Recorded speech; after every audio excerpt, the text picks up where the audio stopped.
Hey, salut tout le monde, c'est Matt. Si vous trouvez votre levier d'embrayage un peu trop dur, voire un peu trop difficile à maintenir, notamment lors des manœuvres à basse vitesse, il existe une solution en fait qui vous permet d'avoir quelque chose de plus souple et plus confortable que votre bon vieil embrayage à câble. Il s'agit des embrayages hydrauliques. Alors qu'est-ce que c'est un embrayage hydraulique? Eh bien c'est très simple, vous allez voir, c'est un peu le même principe qu'avec l'embrayage à câble, sauf que là on a une durite avec du liquide comme avec un système de freinage classique. Je m'explique. Donc quand vous avez un embrayage à câble, vous avez un câble en fait qui va donc de votre levier d'embrayage jusqu'à votre cloche d'embrayage et quand vous actionnez votre levier, ça vient tirer le câble directement. Là, avec un embrayage hydraulique, vous avez un réservoir avec du liquide qui est au niveau du levier d'embrayage. Vous avez ensuite une durite dans laquelle vient parcourir ce liquide et tout en bas, vous avez une espèce de tirette. Et donc le fait en fait de venir appuyer sur le levier d'embrayage, ça vient générer une pression dans le levier et donc ça vient automatiquement tirer votre système de l'autre côté de la même manière qu'avec un embrayage à câble. Donc concrètement en fait, on applique les technologies du freinage à l'embrayage et ça c'est quelque chose qui est très courant, notamment sur les motos avec des très gros moteurs qui nécessitent donc des embrayages assez costauds et donc assez fatigants à employer. Et dans ces moments-là, c'est généralement fourni de série sur les machines. Il y a d'autres fabricants aussi, par exemple comme KTM, qui utilisent aussi des embrayages hydrauliques sur la plupart de leurs motos, que ce soit de la 800 cm3 à la 1200. Et après, il existe également des modèles aftermarket, donc des modèles qu'on peut acheter par la suite, qu'on peut monter comme ça sur sa moto pour profiter de la technologie d'embrayage hydraulique sur sa moto qui est initialement un embrayage à câble. Et le plus connu sur ce marché, eh bien c'est Magura. Magura, c'est le fabricant allemand, ils font aussi des mètres cylindres d'embrayage, ils font pour les motos, ils font aussi pour les vélos. Et de ce fait, j'ai décidé il y a environ 4 mois de troquer mon embrayage assisté à câble que j'ai déjà sur ma Tiger 800 par un embrayage hydraulique Magura afin de voir un petit peu les différences entre ces deux modèles. Qu'est-ce que cela change en termes de confort, de feeling, qu'est-ce que ça apporte en termes de performance et de facilité pour le quotidien mais également d'entretien. Je vous propose que l'on voit tout cela ensemble au travers de cette vidéo. C'est parti! La première étape avant de se lancer dans l'achat d'un embrayage hydraulique, c'est de trouver le bon modèle pour sa moto. Alors faut savoir que Magura propose tous les éléments en pièces détachées pour vraiment vous faire votre embrayage hydraulique pile exactement comme vous voulez, mais clairement c'est beaucoup de travail, beaucoup de temps de recherche et c'est pas forcément rentable. Donc moi ce que je vous conseille c'est plutôt de prendre les modèles déjà faits que Magura propose, comme par exemple ici le IMEX Street spécial pour la Tiger 800, c'est le modèle que j'ai pris, et ce modèle est vraiment parfaitement adapté pour ma Tiger 800. De ce fait, j'ai rien de spécial à faire ou à mesurer, j'ai juste à l'installer et ça va fonctionner directement, tout est précalibré, il y a déjà même le liquide dans le système, donc j'ai vraiment rien à faire comme vous allez le voir, ou presque. Une fois qu'on reçoit la boîte, on découvre à l'intérieur de l'emballage donc l'embrayage hydraulique en tant que tel, qui est déjà tout fait et tout assemblé comme je vous le disais juste avant, et également la notice afin de bien comprendre comment installer le système sur sa machine. La finition de tout le système IMEX Street est en tout cas excellente, il n'y a vraiment rien à redire, tout est bien assemblé, il n'y a rien qui bouge, on est que sur des super beaux matériaux, c'est du made in Germany, donc fabriqué en Allemagne, donc vraiment on est sur quelque chose de très propre, très quali. Et vraiment, il n'y a absolument rien qui inspire pas confiance. Donc là-dessus, en tout cas, c'était de bon augure concernant le montage. En parlant d'installation, justement, il faut savoir que c'est l'étape entre guillemets la plus pénible en fait sur ce système Magura parce que c'est pas forcément si simple que ça à installer et notamment sur la partie électrique puisqu'il y a une petite partie électrique à devoir mettre en place. Donc autant la partie installation de l'embrayage en lui-même c'est relativement simple. Donc il faut tout d'abord retirer sur le bas au niveau de la cloche d'embrayage votre système avec votre ressort. Donc en fait ce ressort il vous sert habituellement à faire revenir en fait l'embrayage à sa position d'origine quand vous avez un embrayage à câble. Là il faut le retirer parce qu'il n'est pas nécessaire. Une fois que c'est fait, vous allez venir retirer ensuite toute la partie basse du système de câble pour pouvoir entièrement le retirer, donc il faut retirer l'ergot, etc. Comme ça, il n'y a plus rien qui reste à part le système permettant de bouger la cloche d'embrayage en elle-même. Une fois que là c'est fait, vous repartez au niveau de votre guidon et vous allez donc venir retirer donc directement tout le levier et tout le système maintenant le levier puisque ça va pas être nécessaire pour la suite puisqu'on va avoir notre propre système qui est directement intégré dans le système Magura. Et une fois que c'est fait cette partie-là, on n'a plus qu'à retirer les petits clips qui maintiennent le câble d'embrayage au travers de la moto. Puis une fois que les clips se sont retirés, on peut retirer entièrement le câble et là on a un terrain vierge pour pouvoir venir installer son embrayage. Et donc là, pour l'installation, donc vous voyez, on a le système complet qu'on va venir donc agripper au niveau du guidon et on va venir serrer la vis directement. Comme ça, là, on va venir vraiment caler exactement comme on veut le système d'embrayage en tant que tel. Une fois que ça c'est fait, on va venir faire passer donc le câble hydraulique directement dans la moto au même endroit où passer votre câble d'embrayage classique, si je puis dire. Puis une fois que l'on a amené le câble hydraulique avec le système donc permettant de faire jouer la cloche d'embrayage au niveau de l'ergot de la cloche d'embrayage, là on va venir tout refixer avec donc le système d'origine et également un petit adaptateur pour pouvoir justement bien positionner le système sans qu'il ne bouge. D'ailleurs, un point de détail important, ça peut paraître très bizarre au début, mais il faut absolument qu'il y ait entre 4 et 6 mm de jeu au niveau de la zone basse pour justement que rien ne soit en tension. Alors moi personnellement au début je comprenais pas trop le concept, mais en fait c'est parce que votre système hydraulique a un effet bras de levier beaucoup plus important qu'un système à câble, et donc de ce fait là il faut pas du tout que votre système soit en tension, sinon vous allez jamais arriver au maximum en fait du système pour qu'il puisse justement être efficace au niveau de votre embrayage. Une fois que vous avez laissé vos 4 à 6 mm de jeu, normalement quand vous appuyez sur la poignée d'embrayage Magura, eh bien vous allez constater que normalement vous n'allez pas être capable de toucher directement le guidon avec la poignée, et donc c'est bon signe, ça veut dire que le système fait vraiment son efficacité complète et qu'il n'est pas du tout en sous-tension ou en surtension. Donc prenez bien le temps de faire ce réglage parce que c'est hyper important, puisque si vous ne le faites pas bien, vous risquez sûrement de cramer votre embrayage parce que ça va frotter, ou à l'inverse ça va être pas assez puissant et donc ça ne va pas être assez efficace pour pouvoir passer ou descendre vos rapports. Dernière étape à faire, et c'était la plus pénible en fait parce que j'ai eu des petites galères en fait, tout simplement parce que le système d'interrupteur qui est fourni avec, c'est ce qui vous sert en fait de contacteur électrique pour prévenir la moto que vous êtes en train de passer votre vitesse, qui permet aussi d'éviter que vous démarriez votre moto si vous avez votre béquille. Ça permet également d'empêcher votre moto d'activer le régulateur de vitesse si vous êtes en format embrayé. Et donc de ce fait, j'ai constaté que je n'ai pas eu le bon interrupteur avec le kit. Normalement, je suis censé avoir un interrupteur 3 fils qui va faire toutes les fonctions opposées de ce que faisait cet interrupteur.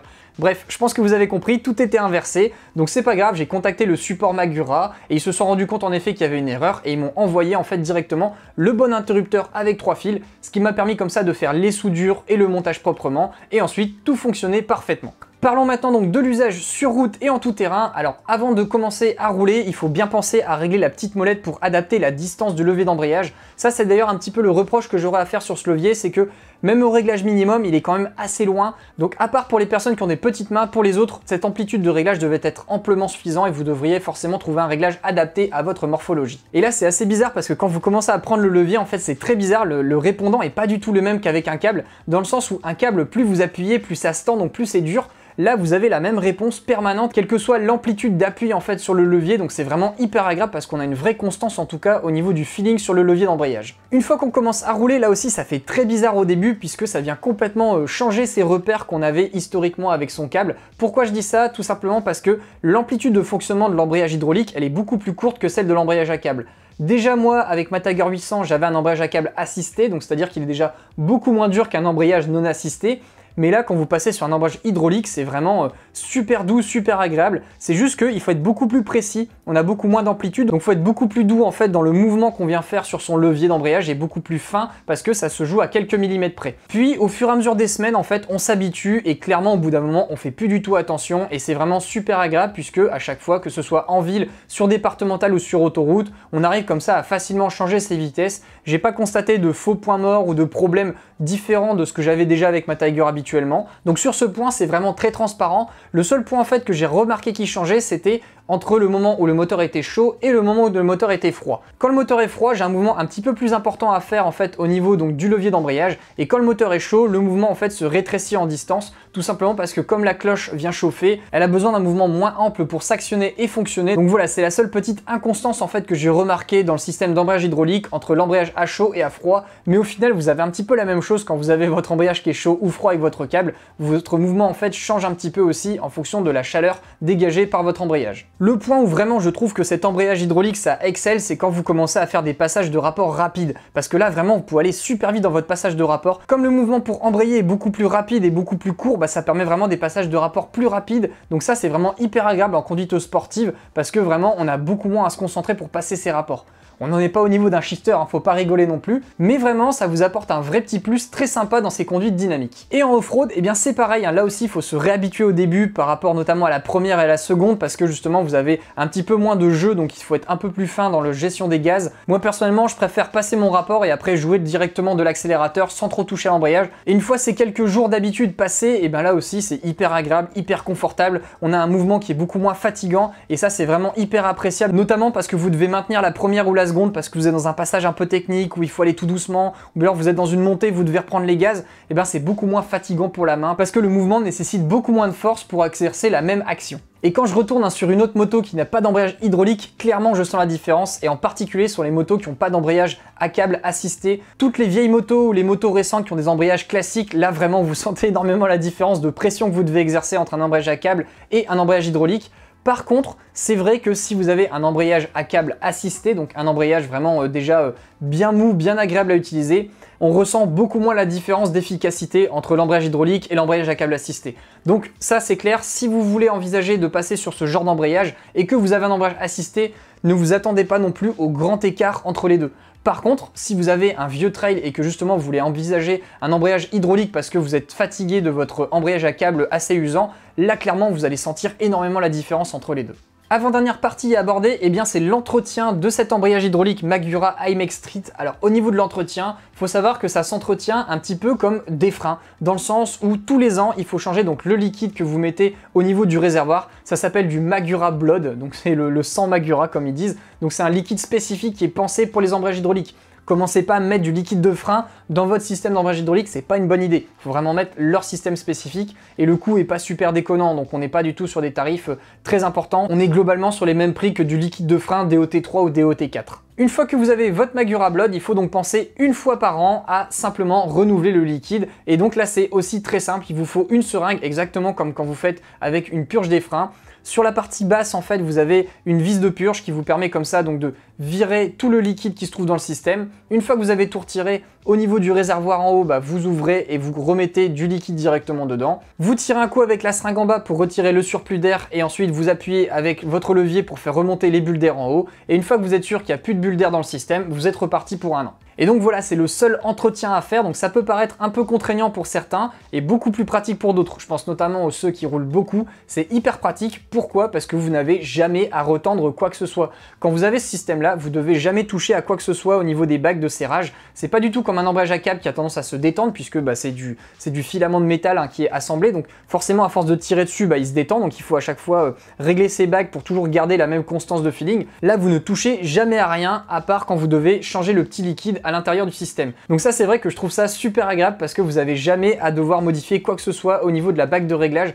pour toujours garder le même feeling au niveau de votre levier d'embrayage. Concernant l'usure, la fiabilité et le vieillissement, je suis vraiment confiant moi sur ce genre de système. Je sais qu'il y a toujours des gens qui vont dire ouais mais j'ai vu un tel, il a eu une fuite ou ceci ou cela, mais il y a autant de problèmes statistiquement avec des embrayages à câble. Si par contre vous avez des chiffres à m'apporter pour pouvoir me prouver que les embrayages hydrauliques ça a plus de panne que les embrayages à câble, n'hésitez pas dans les commentaires, ça me fera super plaisir, c'est hyper intéressant.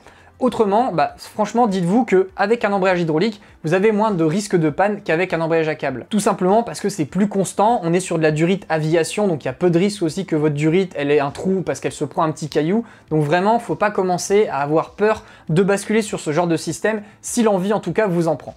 Dernière information à connaître justement pour pouvoir vous aider à savoir si ça vaut le coup ou pas de passer sur un embrayage hydraulique pour vous, le tarif. Et au niveau tarif, il faut savoir donc que cet embrayage hydraulique IMEX Street pour ma Tiger 800, il est proposé au prix public de 329 €. Après, bien entendu, il y a des sites où vous trouvez des codes promo, ce genre de choses, et ça vous permet de l'avoir moins cher. Mais voilà, là on est sur un prix globalement d'environ 330 € si vous souhaitez basculer sur un embrayage hydraulique pour votre machine. En conclusion, l'embrayage hydraulique Magura IMEX Street est une bonne solution si justement vous faites beaucoup de villes ou de tout-terrain avec votre moto et que justement vous trouvez votre levier d'embrayage un peu trop dur. Ça peut vraiment être une solution qui peut vous aider à vous libérer de cette pression que vous avez au niveau de la main. Il y a même des gens en fait qui attrapent des crampes avec leur embrayage parce qu'ils sont vraiment trop tétanisés dessus, et avec ce genre de solution, ça va vous aider à avoir une main beaucoup plus relaxe et beaucoup moins fatiguée quand vous faites du off-road ou de la ville. Alors bien sûr, ce n'est pas un truc qui est utile à tout le monde. Je le redis, je suis pas là pour vous dire achetez ça, c'est trop bien. Non, c'est vraiment quelque chose qui va être utile dans certains profils et cas spécifiques. Donc par exemple, si vous avez une moto dernier cri avec un embrayage assisté, c'est pas forcément indispensable parce que clairement, vous n'allez pas avoir une grosse différence. Moi par exemple, avec ma Tiger 800, je sens la différence, mais c'est pas non plus criant entre les deux. Ça restait quand même supportable largement avec ma Tiger 800 parce qu'on était sur embrayage assisté.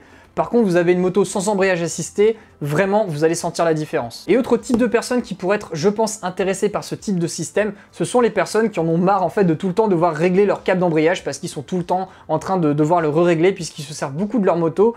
Là, avec ça, vous avez quelque chose de beaucoup plus constant, beaucoup plus fiable. Donc là aussi, c'est vrai que c'est un point supplémentaire en termes de confort pour le quotidien, notamment si vous roulez beaucoup. Donc à vous de voir maintenant si ça vaut le coup ou non d'installer ce genre de système sur votre moto. Vous pouvez l'acheter en fait directement dans tous les centres agréés Magura. Sur le site de Magura, en fait, vous pouvez retrouver les endroits où vous pouvez acheter ça. Sinon, au niveau des sites internet où je l'ai trouvé, je l'ai trouvé que chez Louis Moto. Donc là aussi, vous allez sur le site de Louis Moto et vous allez trouver tous les kits. Ils proposent à chaque fois les listings avec les marques, les cylindrées et vous pouvez comme ça trouver le modèle adapté à votre machine. Mais c'est tout, j'ai pas trouvé grand monde en fait qui vendait ce système, donc ça c'est un petit peu dommage, j'aurais bien aimé quand même qu'il y ait un peu plus de distributeurs en France pour pouvoir l'acheter. Là vous avez juste Louis Moto et quelques centres agréés en France, donc ça fait quand même assez léger. Donc voilà, c'est tout ce que j'avais à vous partager concernant cet embrayage hydraulique Magura. J'espère que la vidéo vous a plu. Moi personnellement j'aime vraiment bien ce style de système, c'est très agréable que ce soit en tout terrain, en off-road. Sur ma prochaine moto, peut-être qu'il n'y en aura pas, donc ça c'est dommage, je pense que j'en réinstallerai peut-être un. Surtout si je me rends compte que l'embrayage assisté n'est pas suffisamment agréable, directement je pense que je repasserai sur ce genre de système parce qu'une fois qu'on s'y est habitué, c'est assez difficile j'avoue de revenir en arrière. J'espère en tout cas avoir été assez exhaustif comme d'habitude. Si vous avez des questions, besoin d'informations complémentaires, n'hésitez pas à les poser en rubrique commentaire sous cette vidéo.